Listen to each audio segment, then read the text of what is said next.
All right, the Hangout is live on air. Awesome. Hello, everybody. I'm Dave Thompson, and I am broadcasting today from sunny Florida, a little town called Niceville. And I am really excited to be interviewing my son, Jordan Thompson. And Jordan is a music mentor. He is a great friend to many, and he's done a number of things. I would definitely call him an independent thinker. And that always created wonderful opportunities for us as you were growing up, didn't it, Jordan? Oh, absolutely, yeah. Great discussions. We did. I appreciate Jordan. I appreciate the that thinking because he's challenged me so many times and taught me so much. So thank you. I appreciate that. And thank you for joining me for a brief interview to talk about a really cool event that happened in your life, and it's been a few years now. Back in 2012, Jordan and his friend Alex packed their bags right there in near where he is now in Loveland, Colorado, and went out to the highway and began an amazing journey.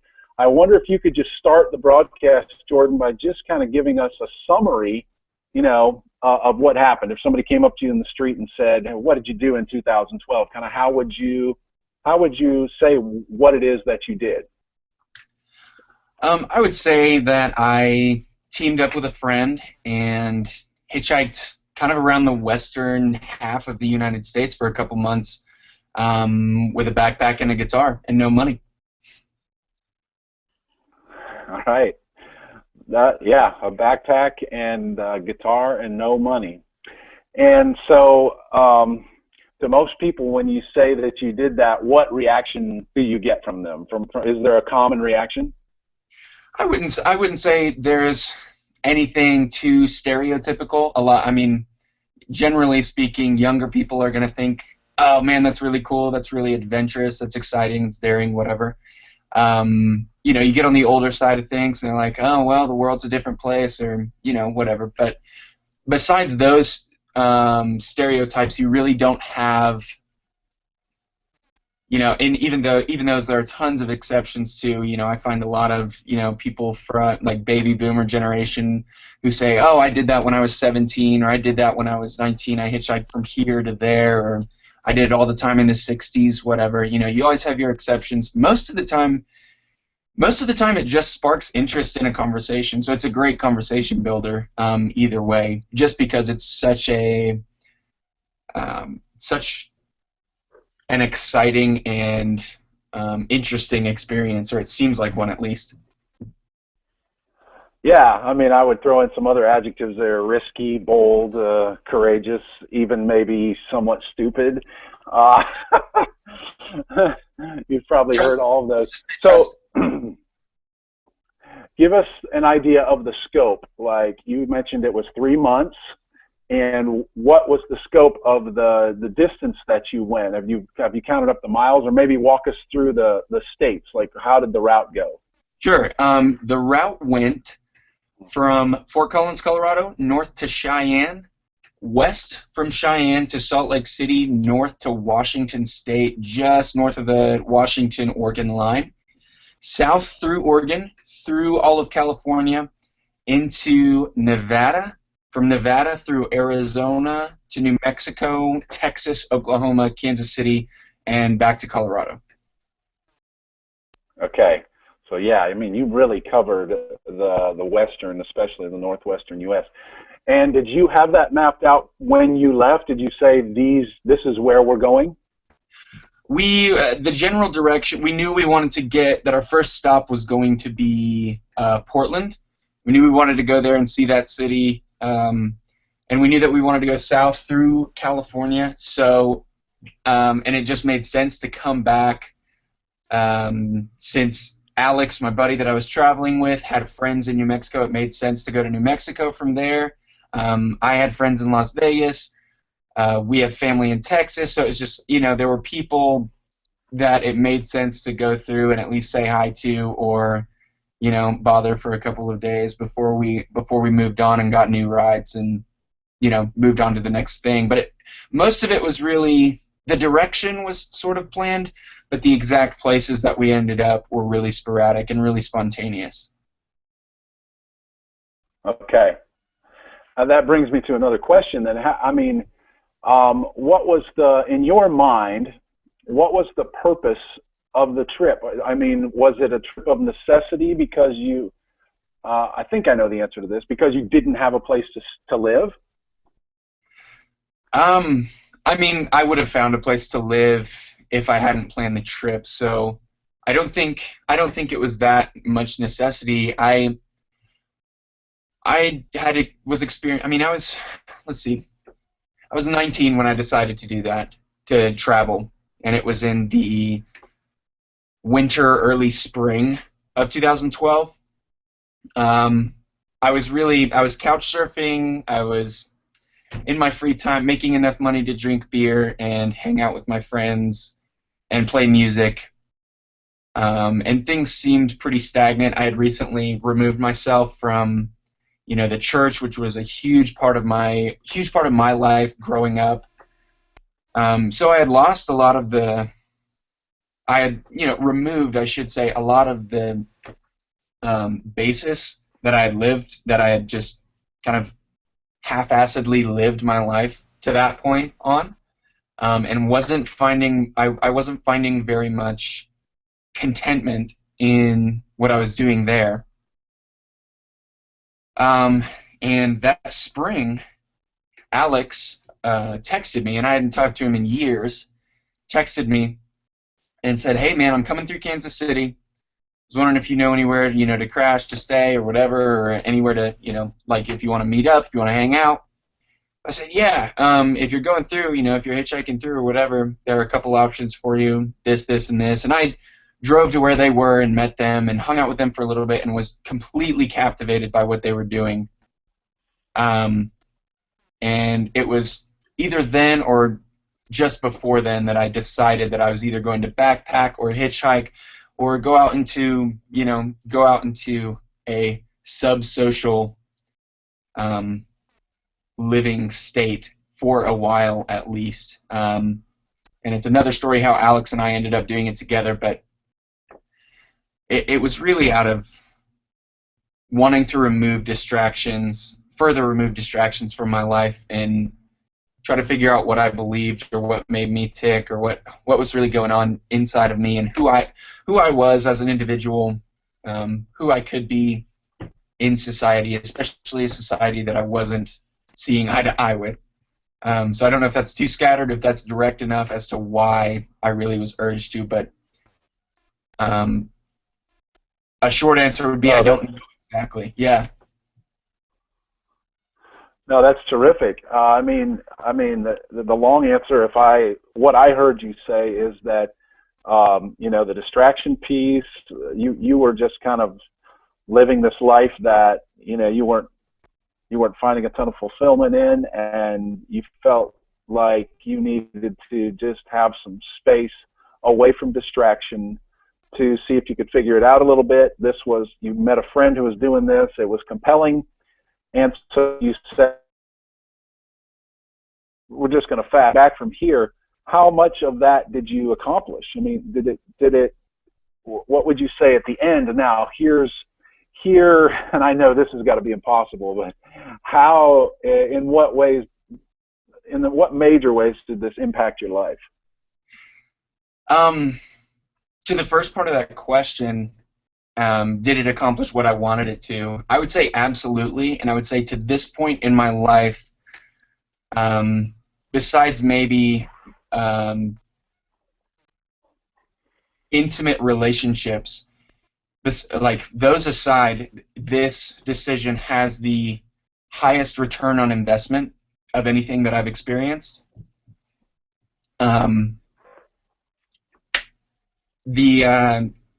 Half the time I feel like I'm still digesting what it did for me, but if I can put it into a couple bullet points, I would say trust. I developed a sense of trust in provision. That is to say, I began the belief that the universe provides on this trip. I started believing that I would be provided for, and that as long as conditions were sufficient for me, then I was supposed to be here. And if I know that I'm supposed to be here, conditions will be sufficient.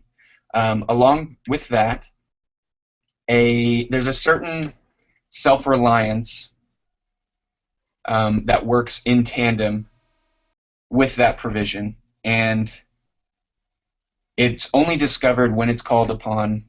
So I feel like everyone possesses it, and it's dormant in a lot of people, but there are certain experiences or conditions or settings in which radical self-reliance will emerge from any individual, and the setting might be different for everybody, but that relentless get up, keep going, even if you haven't had food, even if you don't have energy, even if you don't feel like you're going to get what you need, believe that you're going to get what you need and move forward.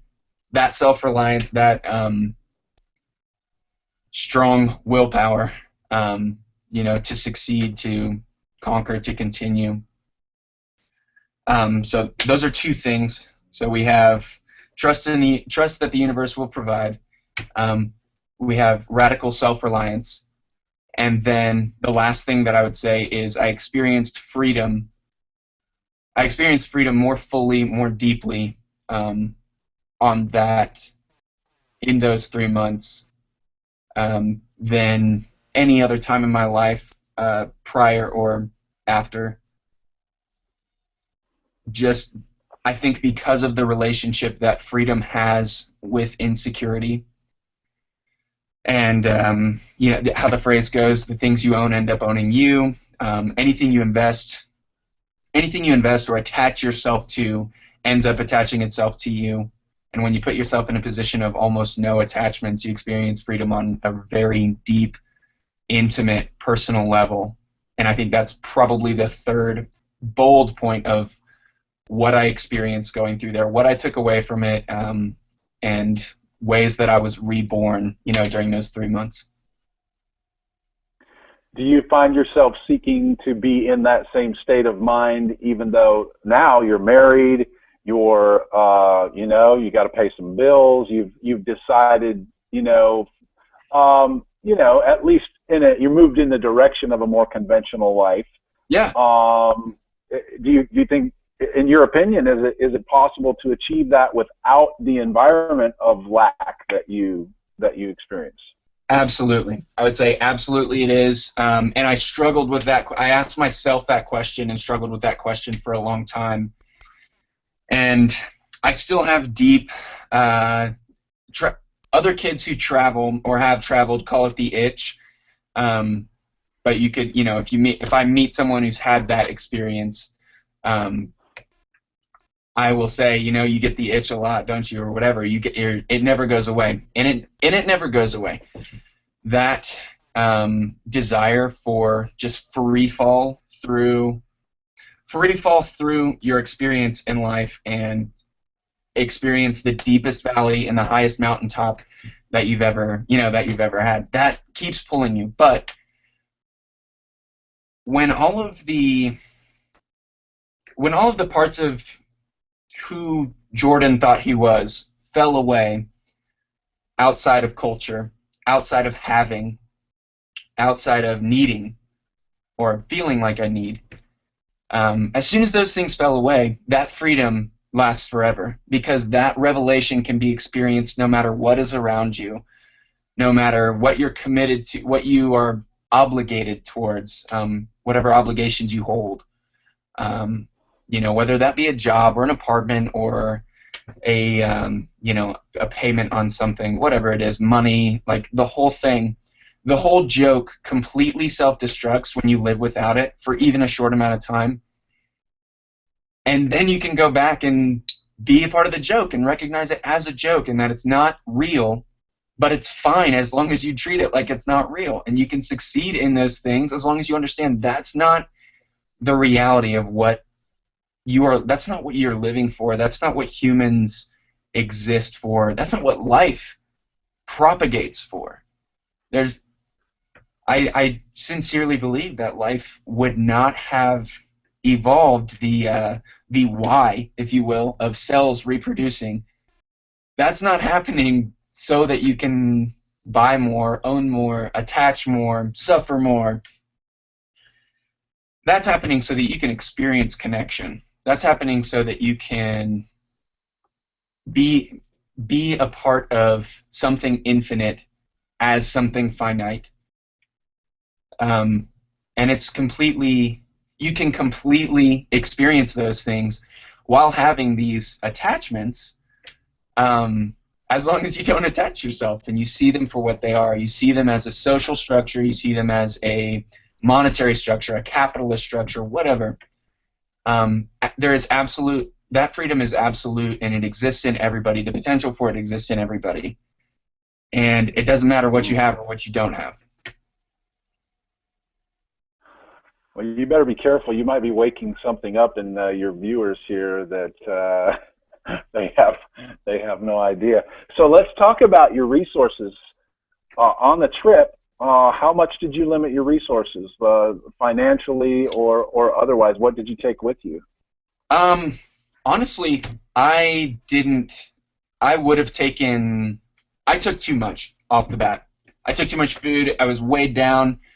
I took a lot of canned food and a lot of, like, I took a guitar, a nice guitar in a hard shell case that was really heavy, really hard to carry. So yeah, I mean, even though I'm a skinny guy, I lost a lot of weight on the trip. Just, I was pretty bare bones when I got back just from carrying that thing around.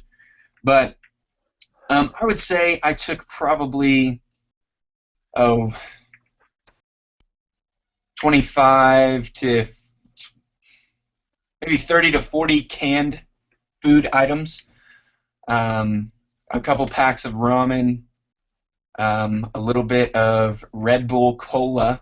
All of this was found at a like a discount dent can, grocery store. So it's a bunch of failed products. So that Red Bull put out this cola that was a completely failed product that we had with us. So we had some of those because both of us were big fans of caffeine and nicotine at the time. So I had a pouch of rolling tobacco, some papers. Let's see. And I think, yeah, the canned goods, an extra pair of clothes, a little bit of food, a little bit of caffeine, and then the guitars were really what we brought with us. Cash? Do you have any money? I think we started out with maybe $20 each, of cash, and we made money along the way playing music. We were both good musicians, and in one of the most passionate kind of seasons of our life, where we really were discovering what we had to say. So we were able to get people's attention really quickly. People were drawn to us because of that. And we were able to make a lot. As long as there were people around, we could develop a connection that usually ended in food or some resource. So you had a plan to bring value to the people that you interacted with. And I'm going to follow that up with a question, but based on what you just said there, is that correct? Yeah, absolutely.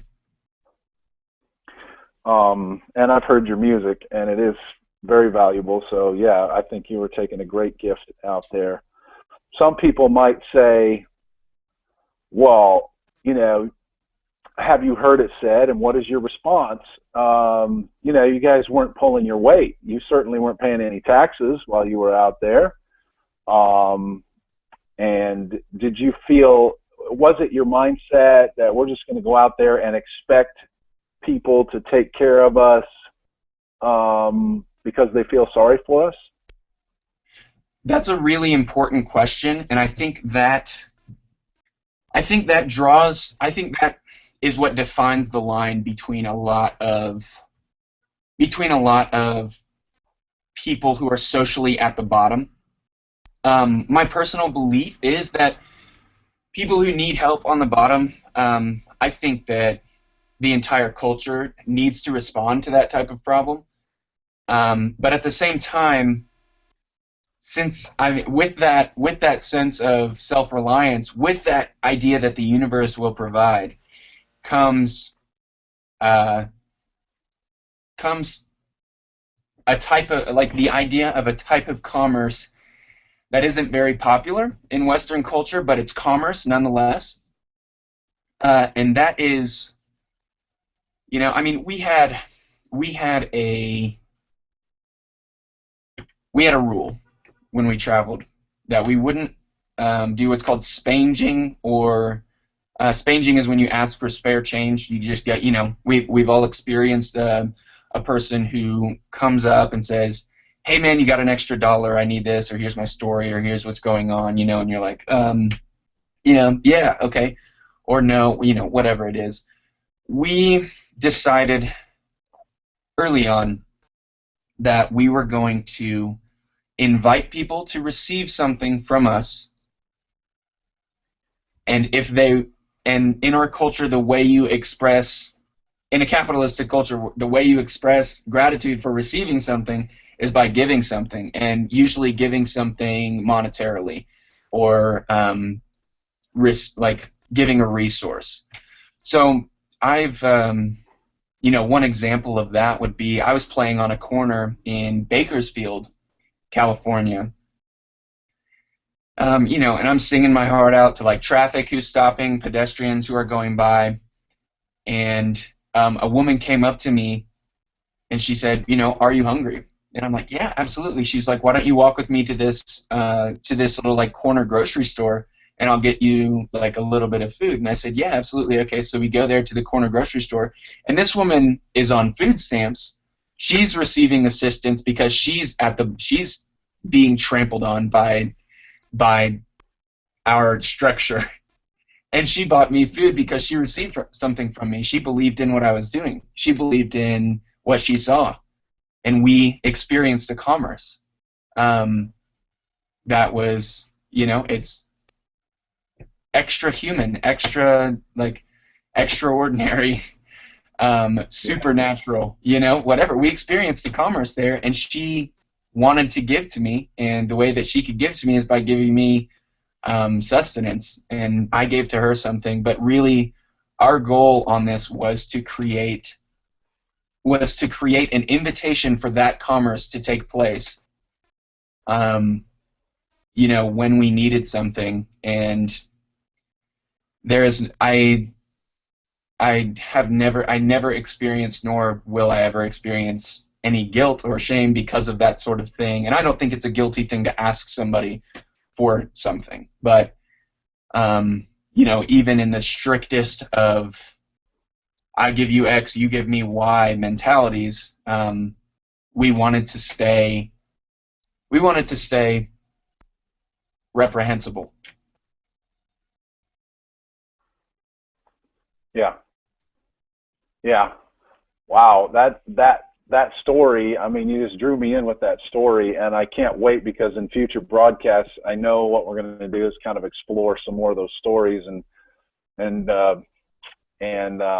try to get you, to remember some of those things with us.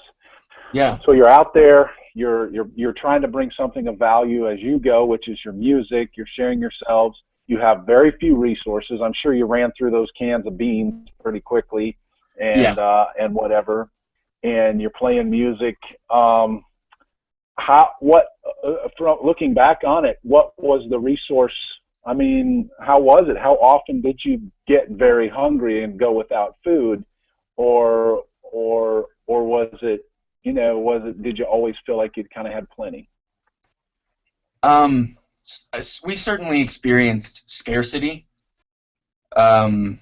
There were the ups and downs were probably over, like, 2 or 3 day periods. So we might have had 2 or 3 days without eating, or 2 or 3 days without really eating a meal. Maybe we were, like, scraping the bottom of a jar of peanut butter or something like that, and walking on the highway. But for the most part, we went hungry for a 12 to 18-hour period, and then Providence would strike, and somebody would do something. Or, there are too many stories. We'll get into the stories when we kind of chronicle the whole thing. But that was kind of the average period of wait. And there were a couple times when it was a couple days, when we didn't have something to eat and we weren't even close to dumpsters, to look in. We were out in the middle. So, Right. yeah, so there was scarcity. One of the other resources that had to be renewed regularly was sleep, right? Oh, yeah. I'm like, people, I know I'm thinking, like, where did you rest? If you didn't have money, you weren't staying in motels. How did that happen? What I experienced, my circadian rhythm adjusted almost immediately to living this way. And as soon as the light started to fade, as soon as the sun started to go down, no matter where we were, I was always looking for, a patch of woods or somewhere dark, somewhere secluded, somewhere where nobody's going to see you when they're walking by, somewhere safe, but almost on this, that sort of instinct kicks in on a primal level that to that point I had never experienced. You maybe experience it in a fight or in a moment when your animal self is called out. But for the most part, I hadn't experienced this. But as soon as the light started to fade, I would find somewhere dark, somewhere secluded, where we could roll out a sleeping bag or whatever. And as soon as the sun started to come up, I would wake up, and I was asleep when it was dark, and I was awake when it was day. For the most part, of course, there were times when we would stay up later. But if we would stay up later with people, if we had met people we were visiting with or trying to connect with, we'd stay up past dark, obviously. But anytime we were out and on the road and without any of those sort of resources, immediately, I got great sleep, consistent sleep, exactly when my body was designed to get it, if that makes sense. Yeah, are you saying that, you actually maybe rested better in that setting or at least as you didn't feel a lack in that area? No, exhaustion happened a few times due to not being able to. So, for example, when we were in downtown Las Vegas, the last night we were there, we were playing on the crosswalk. We were playing music on the crosswalk between the Bellagio and Caesar's Palace, and we were making killer money. Killer money for us. So we made I think we made $120 in a night there, just playing. Which if you think about as if you're any job where you're working 6 hours and making $120, that's a really good wage. That's a good wage, especially as a musician. And so we were really raking it in, and of course that had to do with our appearance and everything. But we realized that it was 2 a.m. This city was banging. It's a constant party. And there is no dark place anywhere near. There is no safe place to sleep. And police in Las Vegas hate bums because they're, Las Vegas makes its money as a city off of tourism and the people who own Las Vegas make their money off of tourism, and the police hate anybody at the bottom. So there was nowhere that we could go, and so we couldn't go to sleep. So I'll finish the story later when we get there. How that worked out, but we were up, almost all night, and that was exhaustion for sure because we had just, we have been screaming at the top of our lungs all night, been awake all day, and it's hot in Las Vegas. So, but that was rare. That was rare. It was only in a case when there wasn't a dark, secluded place nearby. So one final resource I want to talk about is you went to all these places. You didn't have a vehicle. What were the various? How did transportation work out for you? Was it just hitchhiking, or were there other ways as well? Let's see if I can. I believe that. Let's see. We took one short Greyhound bus ride and got one pretty substantial ride from a friend of Alex's that he knew prior to traveling. Other than that, it was all complete strangers that we rides that we solicited with our thumbs or whatever, with conversation. Wow. All right. So I think I feel really good that we've established the scope of this trip that you took. Yeah. And how do you categorize the trip as we continue the broadcast next time? How would you like to share it and break it down? Are you going to take us day 1, day 2, day 3, or do you think of it in kind of in different ways? Let's see.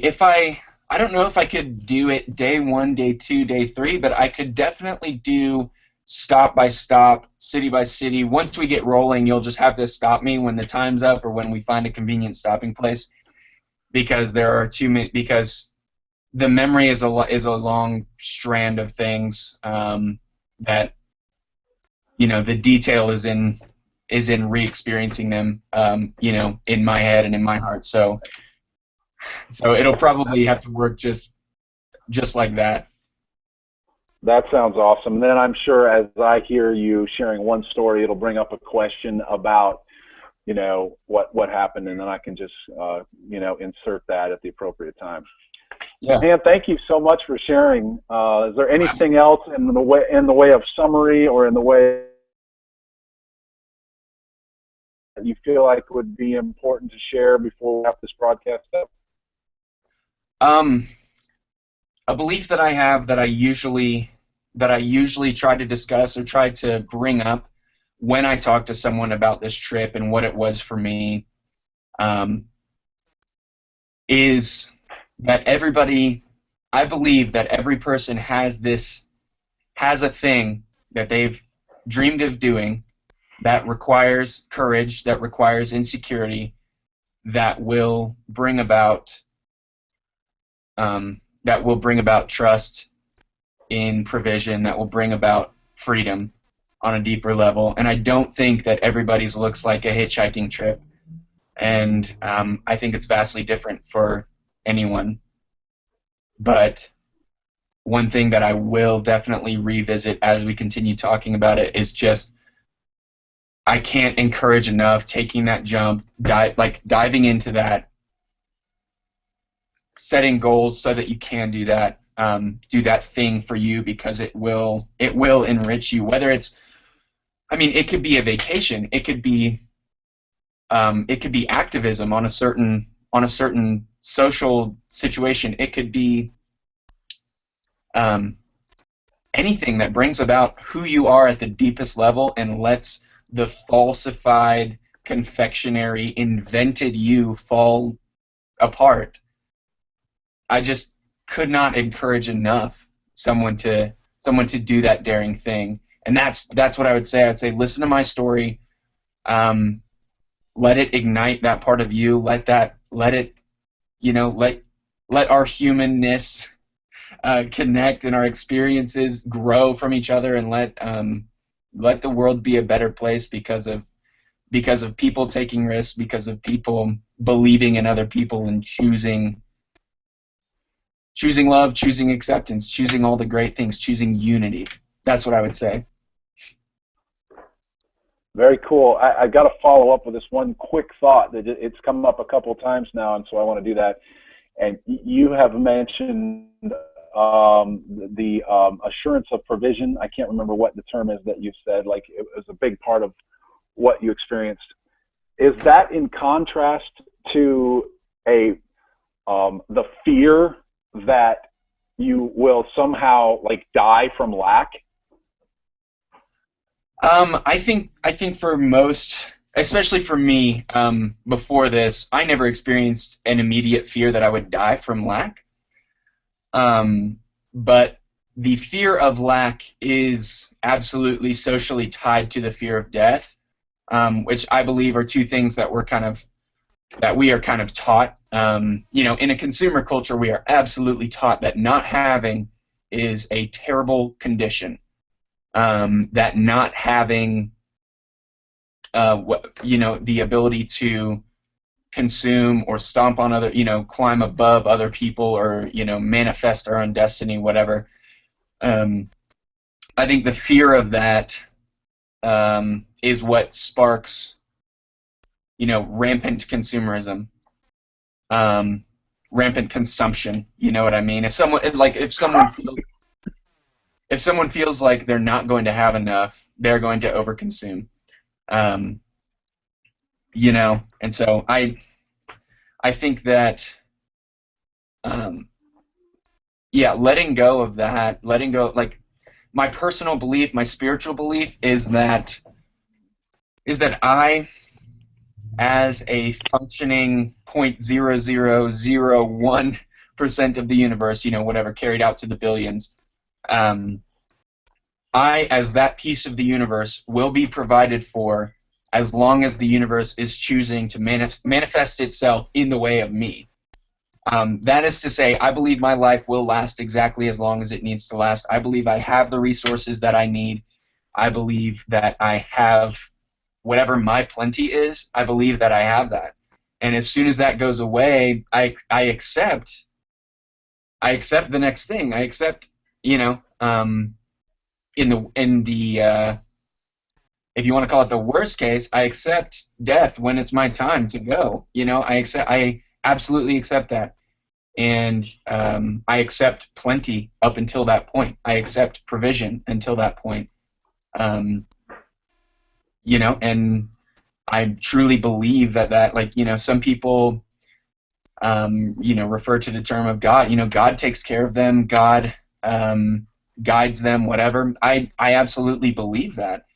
I choose not to use the term just for the social connotation, but I absolutely believe that, and a dog recognizes his clothes or recognizes his master in any clothes, right? So, yeah. You see, it's all there. People have believed that our interconnectedness and our purpose are tied together, and when we're taught that our purpose and our interconnectedness are to consume, to believe we don't have enough, to believe we won't be cared for, that only manifests itself through us not caring for others. It only manifests itself for us not providing for others when we have it. It's not realistic. You know what I mean? Everything that we need is here. So. Wow, that's cool. I like that. Thank you. Thank you for sharing. I'm going to sign off, and you and I can figure out when we're going to get back on, and of course we'll let the whole world know via social media. Yeah. And hopefully folks will enjoy following you on this. Thank you so much. I appreciate it, and I love you as always. Oh, I love you too. Thank you so much for having me do this, and pushing me to kind of. Yeah. Give that beautiful wife of yours a big hug from me. I will. Okay, man. Take care.